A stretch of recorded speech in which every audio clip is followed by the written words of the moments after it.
चलिए डिस्कस करते हैं आज के 10 ऐसे एमसीक्यूज जो कि यूपीएससी और करंट अफेयर्स एग्जाम्स के लिए काफी इंपॉर्टेंट हैं। नमस्कार, मैं हूं Abhay Singh, current affairs for exam से। विश्व कला दिवस 15 अप्रैल को किस हस्ती की जयंती के सम्मान में मनाई जाती है? आपके ऑप्शन है friend, Pablo Picasso, Leonardo da Vinci, Vincent Gogh या माइकल माइकल एंजिलो। तो इसका सही जवाब है फ्रेंड्स, लियोनार्डो दा विंची। ये हैं श्री लियोनार्डो दा विंची। दोस्तों, 15 अप्रैल को पूरी दुनिया में वर्ल्ड आर्ट डे अर्थात विश्व कला दिवस सेलिब्रेट किया जाता है। यह महान renaissance genius Leonardo da Vinci के जन्मदिन को मार्क करता है। लियोनार्डो सिर्फ पेंटर नहीं थे, बल्कि साइंटिस्ट, इंजीनियर, इन्वेंटर और विजनरी थिंकर थे। इसलिए उन्होंने ह्यूमन क्रिएटिविटी का सिंबल भी माना जाता है। अब सवाल आता है कि इस दिन की शुरुआत कब हुई? इसका कॉन्सेप्ट IAA अर्थात इंटरनेशनल एसोसिएशन ऑफ आर्ट ने 2012 में लाया था। बाद में यूनेस्को ने 2019 में इसको ऑफिशियली रिकॉग्नाइज किया है। यूनेस्को का मानना था कि आर्ट सिर्फ पेंटिंग या स्कल्पचर नहीं, बल्कि पीस बिल्डिंग, डायलॉग, टॉलरेंस और कल्चर डाइवर्सिटी का पावरफुल मीडियम है। अगर यूपीएससी के एंगल से देखें तो यूनेस्को यूनाइटेड नेशन के स्पेशलाइज्ड एजेंसी है जो एजुकेशन, साइंस, कल्चर पर काम करती है। अच्छा, हमने यूनेस्को की बात की है फ्रेंड्स, तो यूनेस्को का हेडक्वार्टर कहाँ पर है? इसका हेडक्वार्टर है पेरिस, फ्रांस में, और इसकी एस्टेब्लिशमेंट हुई थी 1945 में। लियोनार्डो दा विंची की बारे में दो बातें बहुत मशहूर हैं। वो अच्छे पेंटर भी थे और वो कहते हैं एक बहुत बड़े थिंकर भी थे। वो दोनों हाथों से बराबर लिख सकते थे और वो मिरर स्टाइल में लिखने की कला जानते थे। उनकी खास पेंटिंग्स में आता है एक मोनालिसा और एक the last supper. Interesting fact ये है कि मोनालिसा दुनिया की सबसे वैल्यूएबल पेंटिंग में से एक है। चलिए अगले प्रश्न पर आते हैं। 15 अप्रैल को मनाए जाने वाले हिमाचल दिवस पर निम्नलिखित में से किस घटना को याद किया जाता है? आपके ऑप्शन है फ्रेंड, राज का दर्जा 1971, केंद्र शासित प्रदेश का गठन, प्रांत का निर्माण या पुनर्गठन अधिनियम। इसका सही जवाब है फ्रेंड्स, प्रांत का निर्माण। दोस्तों, हिमाचल प्रदेश डे एक अलग हिस्टोरिकल इवेंट है। यह हर साल आज ही के दिन अर्थात 15 अप्रैल को मनाया जाता है। इस दिन 1948 में लगभग 30 प्रिंसली स्टेट को मर्ज करके हिमाचल प्रदेश को चीफ कमिश्नर प्रोविंस बनाया गया था। इसलिए इसे हिमाचल प्रदेश डे के नाम से जाना जाता है। इनमें मंडी, चंबा, सिरमौर, सोकेत जैसे राज्य शामिल थे। बाद में भारत के कॉन्स्टिट्यूशन के इम्प्लीमेंटेशन पर 26 जनवरी 1950 को यह पार्ट सी स्टेट बना था। फिर स्टेट रीऑर्गेनाइजेशन एक्ट 1956 के बाद हिमाचल प्रदेश को यूनियन टेरिटरी का दर्जा दिया गया था। और सबसे बड़ा माइलस्टोन आया था 25 जनवरी 1971 में, जब हिमाचल प्रदेश को भारत का 18वां राज्य घोषित किया गया था। तो यह टाइमलाइन आप याद कर लीजिएगा, मैंने आपको जो बताई है। अच्छा, एक बात यहाँ पे जो नोट करने वाली है कि 15 अप्रैल को मनाया जाता है हिमाचल डे और 25 जनवरी को मनाया जाता है हिमाचल स्टेटहुड डे। दोनों में डिफरेंस है। हिमाचल प्रदेश के पहले चीफ मिनिस्टर थे डॉक्टर यशवंत सिंह परमार, जिन्हें हिमाचल का आर्किटेक्चर भी कहा जाता है। अच्छा, हिमाचल प्रदेश की जो समर कैपिटल है वो है शिमला और जो ठंडियों की विंटर की कैपिटल है वो है धर्मशाला, और इसको देवभूमि के नाम से भी जाना जाता है। Himachal Pradesh hydro power production में बहुत आगे है। वहां से सतलज, बियास, रावी जैसी नदियां यहां से फ्लो करती हैं। एप्पल प्रोडक्शन अर्थात सेब की खेती के लिए भी हिमाचल प्रदेश फेमस है। चलिए अगले प्रश्न पर आते हैं।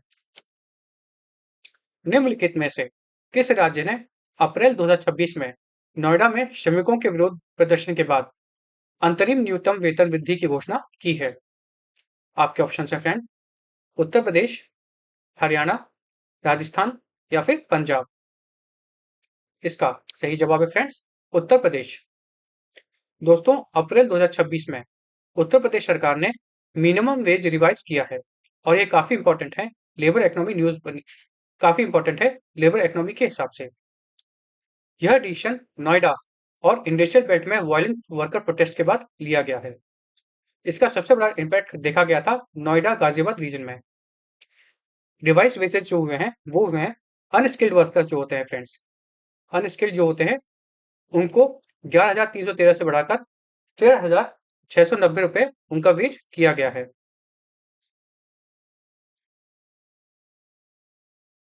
सेमी स्किल्ड वर्कर्स की जो इनकम है वह 12,445 रुपए से बढ़ाकर 15,000 सेमी स्किल्ड की गई है। 12,445 से बढ़ाकर 15,059 रुपए और स्किल्ड वर्कर्स की 16,000 पर मंथ की गई है, 16,868 रुपए। यानी कुछ कैटेगरीज में लगभग 21% का हाइक देखा गया है। म्युनिसिपल एरियाज में नियरली 15% और बाकी रीजन्स में 9% का इंक्रीमेंट हुआ है। गवर्नमेंट ने क्लैरिफाई किया है कि 20,000 रुपए यूनिफॉर्म वेजेस की रिपोर्ट गलत है। Official wage board next month detail review देगा। अब कॉन्सेप्ट समझते हैं मिनिमम वेज का। फ्रेंड्स, मिनिमम वेज का मतलब होता है वह लोएस्ट लीगल वेज जो एम्प्लॉयर वर्कर को दे सकता है, मतलब देगा। इसका पर्पस एक्सप्लॉयटेशन रोकना और बेसिक लिविंग स्टैंडर्ड इंश्योर करना है। भारत में अब लेबर रिफॉर्म्स 4 लेबर कोड के अंदर लाए गए हैं। वो हैं कोड ऑन वेज, मैं यहाँ पे लिख देता हूँ friends, code on wage 2019, industrial relation code, social security code और occupational safety code. Code on wage national level पर फ्लोर वेज कॉन्सेप्ट लाता है।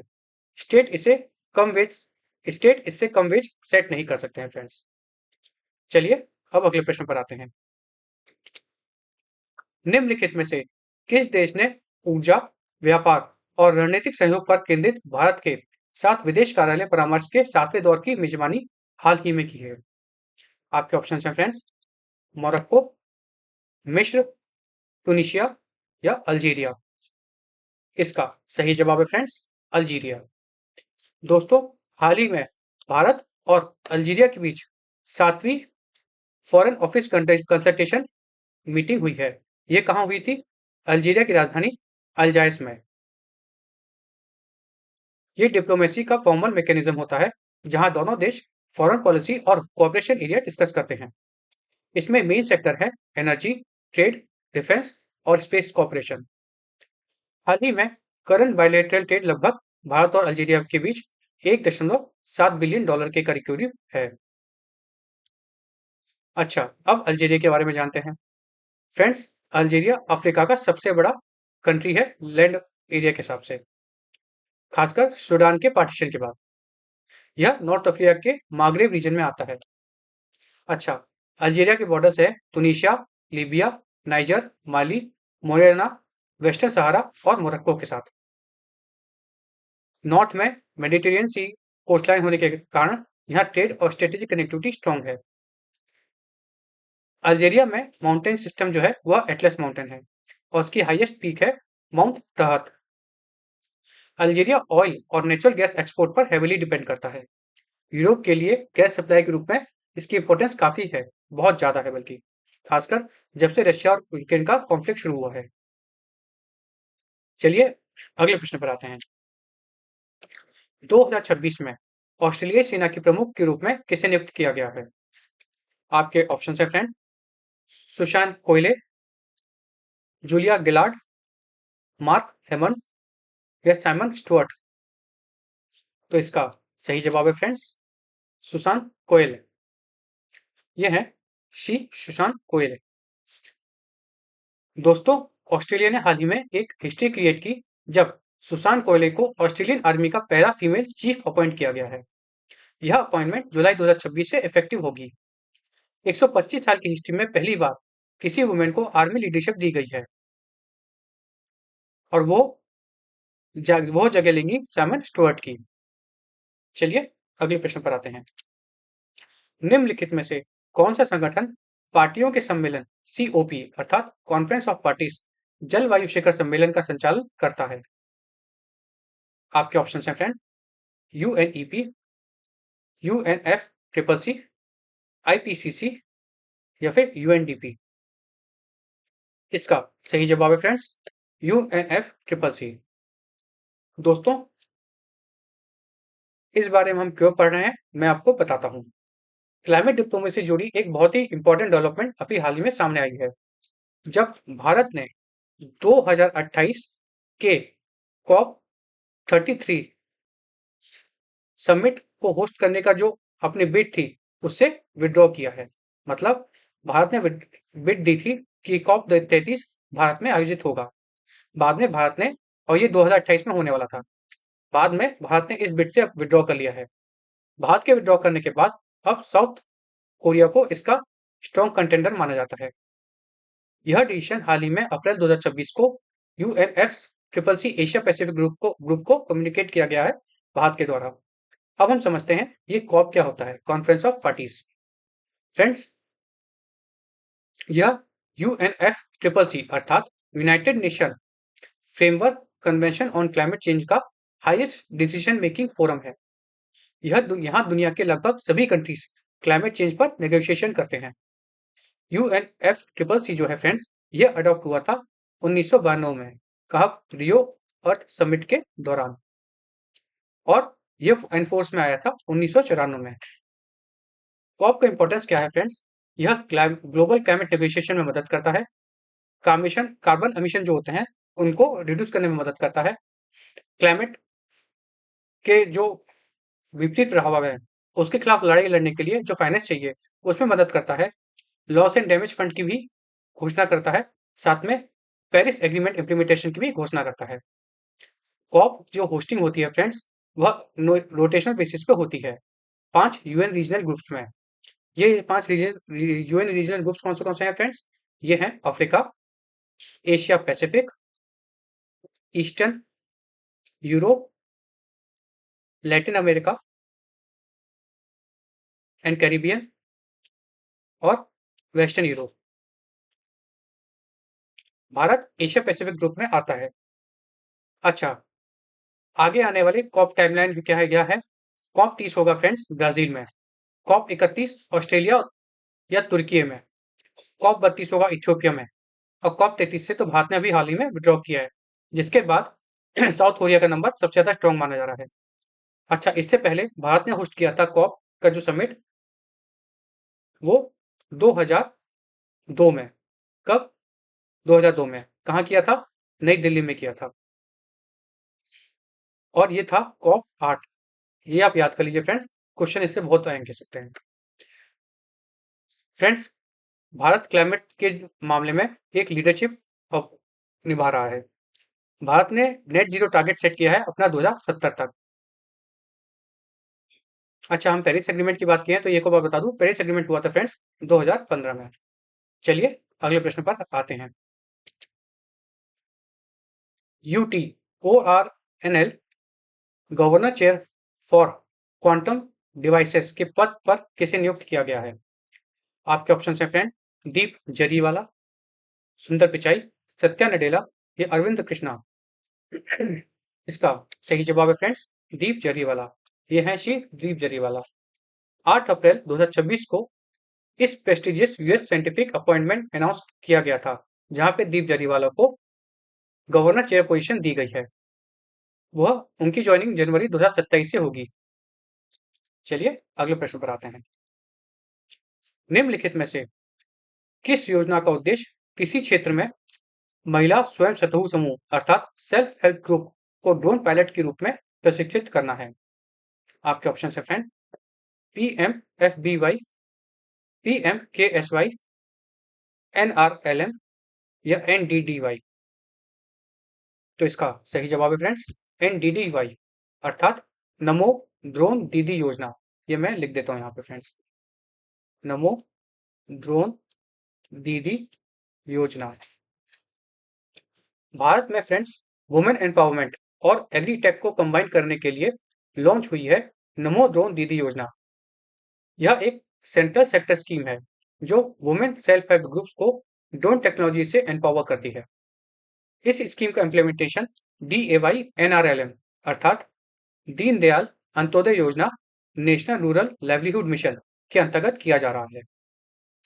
अच्छा, इसका मेन ऑब्जेक्टिव यह है कि गांव की महिलाओं को ड्रोन पायलट बनाना तथा उसके माध्यम से एग्रीकल्चर सर्विस देना। इसका टारगेट क्या है कि लगभग 15,000 ड्रोन डिस्ट्रीब्यूट किए जाएं फाइनेंशियल ईयर 2024-25 से लेके 2025-26 तक बीच। इसमें गवर्नमेंट की सब्सिडी रहेगी 80% और मैक्सिमम सपोर्ट जाएगा 8 लाख तक रुपए तक। बाकी जो फाइनेंस है वह एग्रीकल्चर इंफ्रास्ट्रक्चर फंड से फाइनेंस किया जाएगा। एक सेल्फ हेल्प ग्रुप को 15 दिन की ट्रेनिंग दी जाएगी। उन्हें ट्रेनिंग दी जाएगी ड्रोन फ्लाइंग की, सर्टिफिकेशन की, क्रॉप पर स्प्रेइंग करने की, फसलों पर स्प्रेइंग करने की, उस ड्रोन की मेंटेनेंस की और सेफ्टी नॉर्म की। इससे क्या होगा, वह जो सेल्फ हेल्प ग्रुप की दीदी है वह फर्टिलाइजर स्प्रे कर सकेंगी, पेस्टिसाइड अप्लाई कर सकेंगी, प्रिसिशन फार्मिंग होगी, टाइम सेविंग होगी और वाटर सेविंग भी होगी। रिपोर्ट्स के मुताबिक Karnataka women drone pilot training में लीड कर रहा है। चलिए अगले प्रश्न पर आते हैं। निम्नलिखित में से कौन सा अधिनियम भाव सागर को गहरे समुद्र के जीवों के राष्ट्रीय भंडार के रूप में नामित करने के लिए कानूनी ढांचा प्रदान करता है? आपके ऑप्शन है friend, EPA 1986, forest act, BD act या वाइल्ड लाइफ एक्ट। इसका सही जवाब है फ्रेंड्स, BD एक्ट। दोस्तों, भारत की मराइन डाइवर्सिटी के लिए एक बहुत बड़ा स्टेप लिया गया है जब भाव सागर को national repository for deep sea fauna designate किया गया है 30 मार्च 2026 को। यह रिकॉग्निशन दिया गया है ministry of environment, forest and climate change के द्वारा। चलिए अगले प्रश्न पर आते हैं। निम्नलिखित में से किस संगठन ने SWC युद्धपोत आग्रे का निर्माण किया जिसे हाल ही में भारतीय नौसेना को सौंपा गया है? इसका अच्छा, इसके ऑप्शन हैं फ्रेंड, CSL, GRSC, DRDO या HAL। इसका सही जवाब है फ्रेंड्स, GRSC। फ्रेंड्स, हाल ही में भारतीय नेवी ने INS आगरे को जो एक एंटी सबमरीन वारफेयर कैपेबिलिटीज रखती है को कमीशन किया है। अच्छा, यह जो प्रोग्राम है ये ASWC प्रोग्राम के अंतर्गत बनाया गया है, मतलब anti submarine warfare shallow water craft, जिसके अंतर्गत 8 वेसल बनेंगे। इसका निर्माण आगरे का निर्माण GRSC ने किया है, अर्थात garden rich ship builders and engineers limited, Kolkata. इसकी जो लेंथ है वह 77 मीटर है और यह कम पानी वाले क्षेत्र में भी आराम से तैर सकता है और सबमरीन हंटिंग के लिए सबसे ज्यादा जाना जाता है। चलिए अब कल का प्रश्न देखते हैं। कल हमने आपसे पूछा था निम्नलिखित में से कौन सा रोगजनक ना चागास रोग का कारण बनता है जिसे विश्व स्तर पर 14 अप्रैल को मनाया जाता है? आपके ऑप्शन हैं फ्रेंड, प्लाज्मोडियम, ट्राइपनोसोमा, लेशमैनिया या टोक्सोप्लाज्मा। तो इसका सही जवाब है फ्रेंड्स, ट्राइपनोसोमा। फ्रेंड्स, अब बात करते हैं छागस डिजीज की। यह ट्रॉपिकल डिजीज बहुत सारे लोगों को अफेक्ट करता है। इस डिजीज का पैथोजन है ट्राइपनोसोमा क्रूजी, एक प्रोटोजोन पैरासाइट है।